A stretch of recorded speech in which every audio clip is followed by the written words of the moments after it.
Oui, il s'appelle Abbé Baala, Jean Bosco, c'est son nom. Oui, cette question de l'insécurité, je ne dirais même pas de l'insécurité, mais de l'agression de l'Est, lui tient à cœur. Il a toujours donné sa voix, donné ses analyses pour permettre aux dirigeants congolais de comprendre la situation. Et aujourd'hui, l'actualité oblige, il est avec nous. Monsieur Jean Bosco Baala, bienvenue. Merci beaucoup et merci pour l'invitation, Crispin. Merci d'avoir accepté d'être avec nous. Faut-il couper les relations avec les Rwandais? Eh bien, voilà, ça c'est la question que tout le monde se pose. C'est vrai, elle devient d'actualité avec toutes les atrocités que nous subissons depuis maintenant plus d'une vingtaine d'années de la part du Rwanda, toutes ces guerres à récurrence. Et je crois que c'est l'occasion aujourd'hui d'ailleurs de rendre hommage à tous ces morts qui sont dus à cette agression à répétition de la part de notre voisin. Je voudrais ici profiter de votre plateau pour dire d'abord toutes mes condoléances à tous ceux qui sont tombés sur les champs d'honneur. Hein, nous avons appris qu'il y a un colonel valeureux qui était un compagnon de feu notre héros Mamadou Ndala, oui. Hein, qui est mort. Et curieusement, ce sont les mêmes qui l'ont tué sur les champs d'honneur et qui ont annoncé sa mort, alors que les FARDC, normalement, n'annoncent pas la mort de leurs officiers. Et c'est eux qui l'annoncent pour dire que, vous voyez la communication de guerre, pour dire qu'il a été tué par ses propres troupes. Vous comprenez ce que ça signifie, ce que ça fait pour sa famille. Donc je voudrais dire toutes mes condoléances à la famille Birumana, qui est un proche, et surtout à la famille du colonel Mushagalusa Birumana. Je dis aussi condoléances parce que nous en parlons au gouverneur du Sud Kivu qui a perdu sa maman Suzanne, qui est décédée. C'est une digne princesse du Sud Kivu, de la famille du clan de ce qu'on appelle les Batebura, les propriétaires de la ville de Bukavu. Et donc, pour moi aussi, c'est donc l'occasion de leur dire. Mais revenons à ce sujet maintenant. Nous parlons aujourd'hui d'une énième guerre. Faut-il couper les relations avec les Rwandais? Oui, et ça, je crois que avant même qu'on se mette à réfléchir s'il faut-il couper les relations avec le Rwanda, il faut aujourd'hui appeler le gouvernement congolais à être conséquent avec lui-même. C'est-à-dire quoi? Être conséquent signifie que si tous les rapports militaires, si les porte-paroles de ceux qui se battent sur terrain vous disent « nous avons attrapé des militaires rwandais sur le terrain, nous avons attrapé des effets militaires, nous savons d'où viennent nos ennemis ». Vous vous rappelez que dans toutes les émissions qu'on a faites ici, j'ai passé beaucoup de temps à expliquer les raisons pour lesquelles le Rwanda ne peut pas arrêter de nous agresser. Parce que sa survie passe par la déstabilisation de l'Est du pays. Sa survie économique surtout. Et le Rwanda est utilisé par des multinationales, par toute une géostratégie mondiale pour qu'on mette la main sur les dernières réserves stratégiques des minéraux. Donc aujourd'hui, comprenant cela, il faut que les autorités congolaises puissent prendre le poids de la mesure en adoptant un ton ferme contre les Rwandais. Qu'elles soient conséquentes. D'abord, la première chose à faire, parce qu'on veut rester dans le diplomatique, comme on dit, et dans le diplomatiquement correct, il faut saisir les mécanismes onusiens, il faut saisir le Conseil de sécurité des Nations Unies. Nous avons été agressés de façon visible. Et il faut arrêter la langue de bois, c'est-à-dire qu'elle n'est plus payante aujourd'hui, elle ne fait que énerver les futurs électeurs du président de la République en 2023. Je le dis à haute voix. Lorsque vous avez des images comme celles qui sont en train de passer, avec des enfants qui sont en train de fuir avec des valises sur la tête, lorsqu'on vous montre des images des morts et tous nos soldats qui sont en train d'être tués, de tous ces villages qui se vident de leur population, eh bien, les populations qui subissent cela ne comprennent pas le langage de certains. Nous pensons que ça peut être le Rwanda. À qui racontez-vous cela? Parce que ça fait nous. Parce que sur le terrain, on constate, et il y a des effets militaires qui sont mis à la place publique. Combien d'accords on a déjà fait? Regardez ce livre ici. Hein? Nous avons coécrit ce livre qui s'appelle « Textes fondamentaux sur le processus de paix en République démocratique du Congo » qui reprend tous les accords qu'on a faits pour la paix dans ce pays.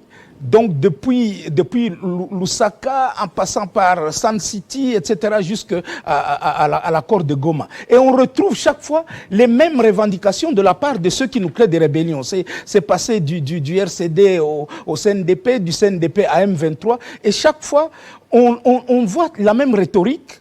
Le Rwanda qui prétend chaque fois que le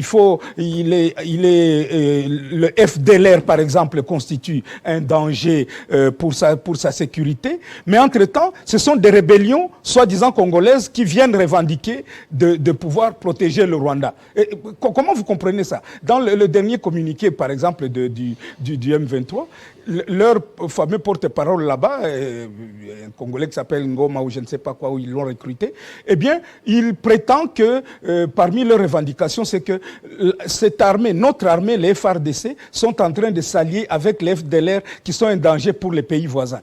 Bon, enfin, un Congolais, ça ne passe pas. Ça ne passe pas. Depuis quand vous avez déjà appris que le FDLR a attaqué le Rwanda, ou que les ADF ont attaqué l'Ouganda. En quoi un Congolais peut c'est en quoi ça le préoccupe? Alors, vous comprenez que aujourd'hui, lorsque nous sommes là, devant la situation maintenant qui prévaut au Nord Kivu, vous savez comment les choses sont allées crescendo.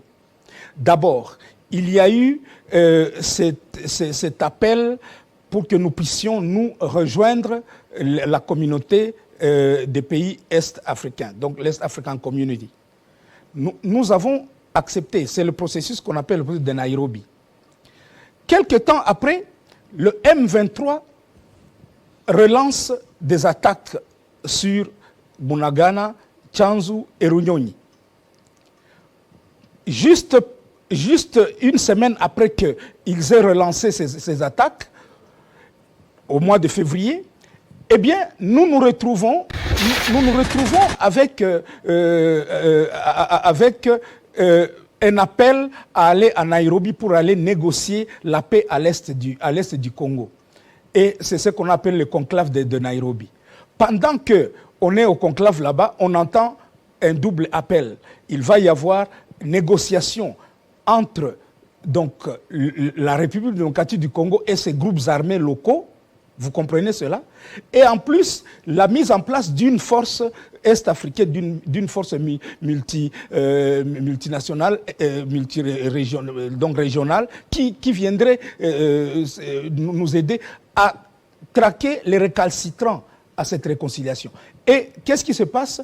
Le commandant suprême des FARDC, qui est le président de la République, il risquait de n'aller rencontrer là-bas que les groupes armés attachés au Rwanda, c'est-à-dire le M23, les Twirwaneho, tous ces gens-là qui se battent dans les hauts plateaux, hein, les androïdes et compagnie.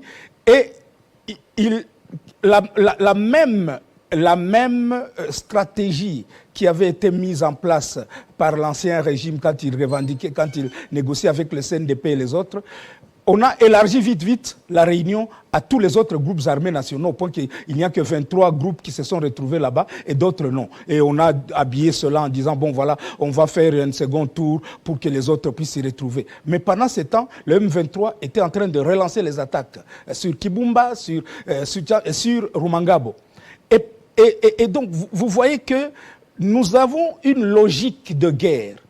Une logique parce que le président du Rwanda avait déjà annoncé que lui ne pouvant pas faire la guerre chez lui parce que le pays est étroit, et lui disait qu'il devait faire la guerre là où il y a de l'espace. Ça, c'est un acte, c'est une déclaration de guerre. Vous ne pouvez pas appeler cela autrement. Quand les Congolais entendent des choses comme celle-là, lorsque nous entendons des choses comme celle-là, quand nous avons négocié avec le CNDP, lorsque nous avons négocié avec le M23 et que nous l'avons vaincu militairement. Vous vous rappelez donc qu'en 2013, nous avons vaincu militairement le CNDP et dans la déclaration de Nairobi, il était convenu que le CNDP se transformait en mouvement politique. Il n'y avait plus de mouvement politico-militaire. Mais aujourd'hui, nous retrouvons les mêmes revendications de la part du nouveau M23. En fait, c'est l'armée rwandaise. Il ne faut plus parler. Moi, j'appelle les gens à cesser de parler du M23. On cesse de parler du M23. Oui. Doit-on déclarer la guerre au Rwanda? Mais cela, c'est ce que c'est l'appel. Moi, je ne peux pas le dire comme ça parce que ça ne dépend pas de moi. Déclarer la guerre au Rwanda, on ne déclare pas la guerre. Parce que nous sommes déjà agressés. On ne déclare pas la guerre comme ça de but en blanc, n'est-ce pas? Ça se prépare. La Russie n'a jamais déclaré la guerre à l'Ukraine. Vous comprenez, hein? Alors qu'il y avait tout un tas déjà de choses qui se faisaient. Il n'y a pas eu de déclaration de guerre. Eh bien, lorsque vous êtes agressé par quelqu'un, vous ne déclarez pas la guerre. Vous répondez à cela, vous répondez à cette agression. Qu'est-il besoin que la République démocratique du Congo déclare la guerre? Droit de défense oblige. Mais nos FARDC sont en train de se battre aujourd'hui sur terrain, sont en train de pourchasser les Rwandais. Il y a le droit de poursuite au niveau international. Vous ne pouvez pas laisser quelqu'un, vous devez protéger vos frontières. Droit de poursuite. Il y a un droit de poursuite. Vous ne pouvez pas laisser les choses se passer de cette manière. Je ne suis pas un vat en guerre, mais aujourd'hui, ayant participé justement à toutes ces négociations de paix, nous croyons encore à la paix. Mais aucun pacifiste aujourd'hui ne peut accepter ce qui est en train de se passer. D'abord, c'est une humiliation notoire pour notre pays, mais aussi, on est en train de nous faire reculer. Vous voyez le prétexte qui est en train de se passer là-bas. À quel moment les groupes armés d'origine congolaise ont été une menace pour la sécurité de nos pays voisins, pour qu'on vienne mettre en place une force régionale pour combattre les groupes armés congolais. Ce n'est pas une question de sécurité pour eux. Il n'y a pas d'insécurité au Burundi parce qu'il y a des groupes armés à Uvira ou à... Non. Il n'y a pas d'insécurité au Rwanda parce qu'il y a des groupes armés... Il n'y a jamais eu des attaques au Rwanda. Il y a des Maïmas. Non, ils n'ont jamais attaqué leur pays. Alors ils viennent faire la guerre dans notre pays. Et nous devions commencer à réfléchir. Tous ces experts dont j'entends parler, qui sont autour des décideurs, moi je pose la question, est-ce qu'ils comprennent la géostratégie des Grands Lacs aujourd'hui? Est-ce qu'ils comprennent que nous sommes devant une guerre de prédation qui ne dit pas son nom, une guerre de basse intensité qu'on nous impose depuis 20 ans pour pouvoir continuer de pomper nos minéraux et de les faire passer par la fraude et en profitant d'une situation de ni guerre ni paix, où il n'y a pas de front, où les gens ils viennent faire des escarmouches et ils créent la sécurité. Ils ont attaqué, oui. Les FARDC ont répliqué, et quelle est la situation aujourd'hui? Nous apprenons que les FARDC ont repris les territoires occupés, mais après ils partent et puis pour revenir, c'est une sorte de traquenard pour nous mettre en diversion. Mais c'est de la diversion. Beaucoup de gens soupçonnent d'ailleurs que cette reprise de la violence au Nord Kivu, c'est une manière pour eux d'empêcher l'arrivée du pape François, là, à Goma. Vous savez ce que cela signifie. Le pape François est non seulement le chef de l'Église catholique, donc de la communauté religieuse la plus puissante actuellement dans le monde, il faut le dire, mais aussi, il faut savoir que c'est le chef spirituel de l'Occident chrétien. C'est aussi un chef d'État. C'est-à-dire qu'il sera accompagné par toute une armada médiatique. Et quand on dit dans son programme qu'il va rencontrer les victimes de la violence et les victimes de la guerre, ces victimes-là sont des victimes de qui? De ceux qui nous font la guerre depuis toutes ces années. Du Rwanda. Donc pour le Rwanda, c'est une mauvaise communication, l'arrivée du pape. Pour le Rwanda, c'est une mauvaise communication, l'arrivée du roi des Belges et de son épouse, de la reine, à Goma, à Bukavu, et Lubumbashi, etc. Vous saisissez ce que ça signifie. Vous avez entendu un petit communiqué venant d'une ambassade qui disait qu'il va y avoir des attentats sur le lac Kivu, que les citoyens de notre pays fassent attention. ces gens-là, nous savons très bien que c'est eux qui sont derrière le Rwanda. Ils ont toujours adoubé le Rwanda.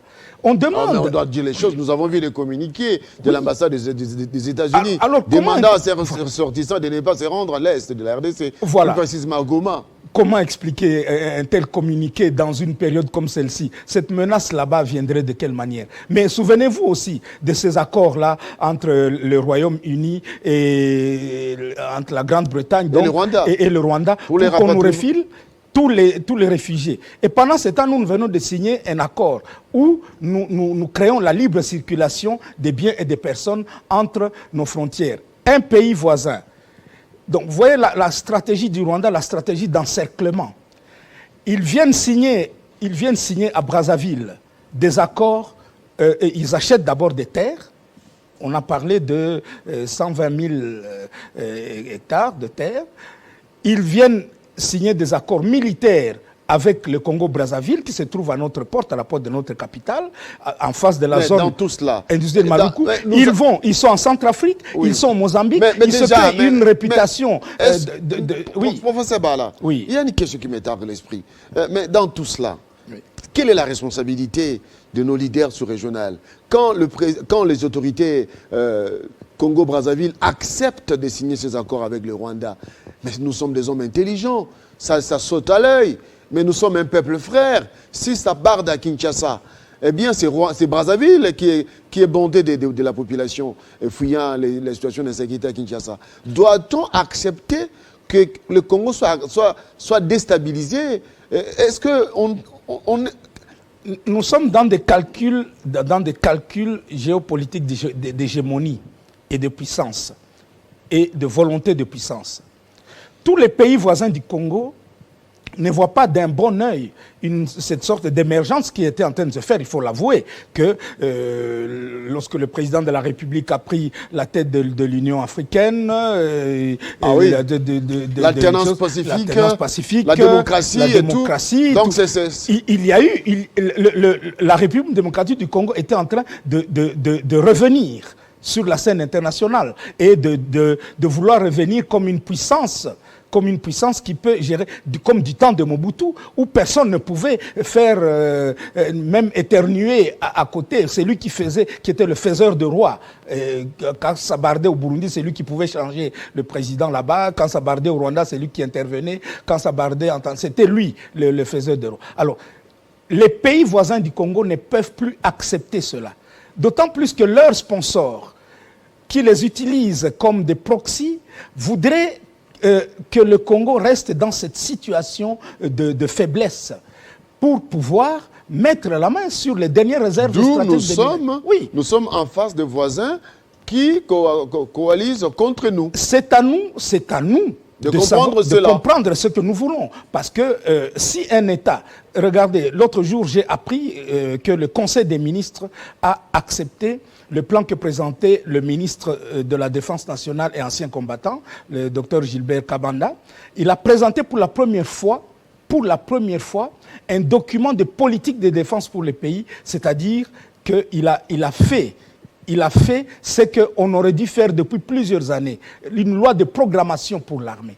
Nous n'avons pas cette loi. Comment on va faire la réforme de l'armée si nous n'avions aucune loi sur l'armée? Si nous n'avons pas de stratège? Il faudrait mettre en place un brain trust, comme disent les Anglais, brain trust, qui étudie de façon scientifique, avec des stratèges qui étudient les questions de géopolitique et de géostratégie qui se passent non seulement au niveau sous-régional, mais au niveau régional et mondial, et qui proposent au président de la République et à ceux qui décident des solutions idoines pour pouvoir le faire. Nous avons l'importance de Tchèsde. D'où l'importance de Tchèsde et de tous les centres dont nous faisons partie. J'enseigne les questions de sécurité, géostratégie et défense. Et beaucoup de nos étudiants nous posent les mêmes questions que vous êtes en train de poser. Ils disent, mais comment se fait-il que ces gens se moquent de nous? Est-ce que nous n'avons pas suffisamment d'intelligence? Que font nos services de sécurité? Que font nos services d'intelligence extérieure pendant que nous sommes en train de subir cela? Que font nos services pendant ce temps où nous savons très bien ce que veulent les voisins? Alors, je me pose la question. Oui. Est-ce que la RDC doit se comporter comme l'Israël? Mais La loi de la nature, c'est la loi du plus fort. C'est clair et net, tous les stratèges militaires vous le disent. D'ailleurs, mes ancêtres, mes grands-parents qui étaient aussi, mon grand-père était un chef de guerre, était un chef militaire, hein, un des commandants de l'armée des Bashi au sud Kivu. Il avait fait exactement la même chose. Après avoir tué le dernier roi conquérant du Rwanda, roi Bugiri, sur le lac, il a poursuivi. Il est allé au-delà, donc il est allé au-delà de la frontière. C'est comme ça qu'il avait occupé la partie qu'on appelle le Kinyaga. Dans cette partie là-bas, en fait, le Congo a occupé à un moment donné le Rwanda. C'est le contraire qu'eux disent, mais nous avons occupé cette partie. Et les Rwandais le savent. Quand nous étions dans sur le même niveau des royaumes interlacustres là-bas, eh bien, jamais les autres n'auraient traversé. D'ailleurs, la seule communauté dont ils ont peur, c'est justement parce que nous avons eu 3 siècles de combat et nous avons fini par les vaincre et leur faire traverser la frontière que les Blancs avaient créée, c'est-à-dire la Ruzizi. Mais cette frontière n'a jamais existé. Mais nous n'avons pas de guerre entre nos peuples. Nous avons maintenant une guerre moderne entre des intérêts modernes, des intérêts économiques, entre des intérêts de l'Occident pour son économie moderne et maintenant une classe politique des gens qui ont subi... Donc, lorsqu'on est dirigeant d'un pays qu'on appelle le coffre-fort du monde, il faut avoir des stratégies militaires à la hauteur des richesses que nous avons. Absolument. Si vous ne gardez pas vos frontières, hein, Monseigneur Mouzir, de heureuse mémoire, avait écrit avant sa mort un petit livre dans ma langue maternelle. Il disait « Bundiboulia Bundibuno ». Ça signifie « Voici ce qui s'est passé dans les temps anciens, voici ce qui se passe maintenant dans les temps présents ». Et dans ce livre, il s'étonnait, il disait « Mais pourquoi vous, les jeunes Bashi, vous promenez aujourd'hui comme ça les bras ballants, je vous vois vous, les bras ballants ». Il dit « Dans le temps, un jeune de ma tribu se promenait avec une machette, avec un grand coutelas hein, sur ses reins et avec une lance pour pouvoir tuer le serpent qui veut mordre sa femme, n'est-ce pas, et ses enfants, pour tuer le léopard ou le guépard qui sort de la brousse et pour lancer sa lance sur l'ennemi qui veut l'attaquer. Il dit, comment se fait-il que les gens ont oublié les coutumes? Parce qu'à 8 ans déjà, chaque jeune de ma tribu était un soldat. Il faut qu'on revienne à la question qui est posée. L'article 63 de la Constitution. L'article 63 de la Constitution demande que tout Congolais puisse se mobiliser pour défendre la patrie en cas de besoin. Et souligne dans son 2e alinéa que l'on peut même instaurer un service militaire obligatoire si nécessaire. Moi, je crois que nous devons revenir à cela. Dans le moyen terme, dans le long terme... J'ai reçu un invité qui a proposé même qu'on puisse faire appel aux forces armées, aux militaires ex-phase qui ont soutenu Jean-Pierre Bemba à l'époque, aujourd'hui restés à Brazzaville sans rien faire. Ils peuvent être appelés en renfort parce que ce sont des Congolais. Ça fait partie de ce qu'on appelle les stratégies de défense. J'ai entendu des gens qui ont mal interprété ou interprété un appel patriotique d'un policier, d'un chef de la police au Nord Kivu. Moi, je crois qu'il faut faire attention quand on raconte des histoires. Cet homme se trouve devant une population traumatisée, une population qui veut fuir. Vous avez vu, par 2 fois, le CNDP et le M23 ont attaqué la ville de Goma. Et les gens cet appel a été fait à l'époque par M. Laurent Désiré Kabila. M. Laurent Désiré avait fait le même appel. Nous aussi, lorsque le fameux Nkunda Batouare nous a attaqués à Bukavu en 2004, Mbouza Mabé est passé à la radio. Le général Mbouza Mabé était chef de l'armée au sud. Il a demandé que tout le monde se mobilise, que ceux qui ont des armes les prennent pour pouvoir défendre la nation. Et les gens l'ont fait. Mais comment il y a des Maï-Maï aujourd'hui? Tous les Maï-Maï que vous connaissez, c'était quoi? C'était lorsqu'on a subi l'agression. Qui les ont appelés? Alors maintenant, on commence à faire un discours du genre Mais rwandais. ça a été, j'ai vu les images où la population est partie à Kibumba pour donner la nourriture aux militaires après avoir repoussé la... C'est vrai que nous devons déplorer ce qui s'était passé au Rwanda était mauvais. Les discours de la haine tribale, le discours de la violence aveugle, c'est un mauvais discours et nous devons le condamner. Personne ne peut dire allez prendre des machettes et des pierres et jeter sur les autres que vous n'aimez pas. Non. Mais dire à une population qui est agressée, défendez-vous, je trouve ça admirable. Parce que il y a un ami qui a fait son mémoire sur aux facultés catholiques quand nous étions l'UCC, qui a fait un mémoire sur la théologie de la guerre juste. C'est Fefe Lufungulo, il vit aux États-Unis actuellement.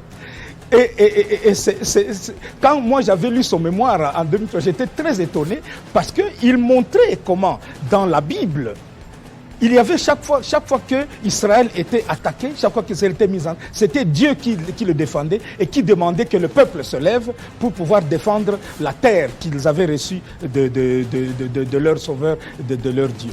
Que signifie aujourd'hui que nous passions par des circonlocutions verbales? Mais du moins sur terrain, il y a cet amour patriotique qui fait que on a repoussé ces agresseurs. Mais bien sûr, c'est à cause justement de cette mobilisation. Notre armée a besoin de ça. Ces pauvres soldats qui se font tuer sur le front, sur les champs d'honneur, ils ont besoin de savoir que la cause pour laquelle ils se battent, elle est soutenue par toute la nation, que ce n'est pas une cause de l'Est du pays. La plupart des militaires qui sont là-bas ne sont pas de l'Est. Ils viennent du Bandundu, de l'Équateur. Leurs femmes sont... Alors, que signifie cette ethnicisation? Vous avez vu que dans les communiqués du M23, c'est-à-dire du Rwanda, ils soulignent ces histoires-là de communautés. Ça n'existe pas. Ça n'existe pas chez nous. Tous les Congolais sont unanimes. D'ailleurs, la seule chose que nous disons à nos frères qui se battent avec une connotation ethnique, nous leur disons, mais arrêtez de vous battre pour votre communauté. Commencez à vous battre pour le pays. Et tout le monde comprendra que votre combat est un combat juste. Voilà. Et donc, je crois que pour le moment, la seule chose que nous pouvons demander, c'est que l'État congolais donne un soutien à notre armée, un soutien massif.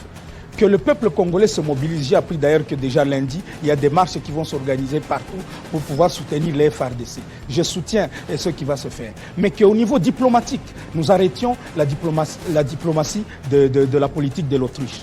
Que nous disions à haute voix aux Nations Unies, à l'Union européenne, qui, soit dit en passant, essaie de soutenir cette histoire de Nairobi là-bas qui est en fait un mort-né, parce que c'est un truc qui n'a aucune valeur.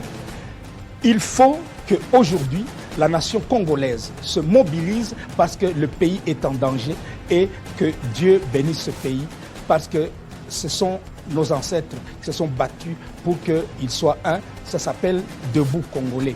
Merci. Dressons nos fronts longtemps courbés. Merci beaucoup, Abbé Bala. On ne peut plus accepter l'économie de la logique de la guerre. Il faut un temps ferme pour dénoncer l'agresseur. Le recours à la force a donc cessé d'être une option pour s'opposer et s'imposer comme un impératif existentiel. La République démocratique du Congo, c'est notre parti. Sans la RDC, nous devenons des apatrides. Courage aux FARDC. Courage à cette population déplacée de Goma, Kinshasa, Matadi, Mbandaka. Tout le Congo est avec vous et notre Dieu va protéger et susciter des vaillants militaires qui vont combattre pour garder nos territoires, notre souveraineté nationale, qu'il n'y ait plus la honte, l'opprobre sur notre pays. Ce sont des déclarations, des croyances que nous faisons et soutenons nos FARDC. Mesdames et messieurs, c'est par ces mots que nous disons au revoir.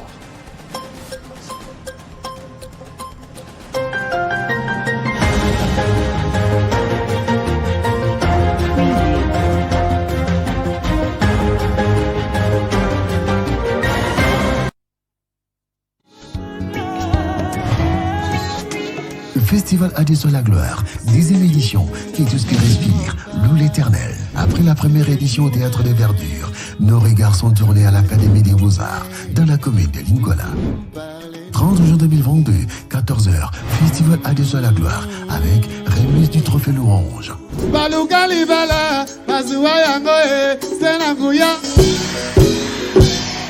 Et Yarandi et rendez encore, les services au sein, les rendez-vous est fixé avec les chantres de l'Éternel, de la République démocratique du Congo, RDC, de la France, de la Côte d'Ivoire, du Cameroun, de l'Angola et tant d'autres. Festival Adesua la gloire, deuxième édition, qui est tout ce qui respire l'eau l'Éternel. Gloire et louange soient rendus à l'Éternel Dieu Tout-Puissant, créateur des cieux et de la terre. 30 juin 2022, à l'Académie des Beaux-Arts, Festival Adesua la gloire, avec remise du trophée Louange. Le rendez-vous est pris.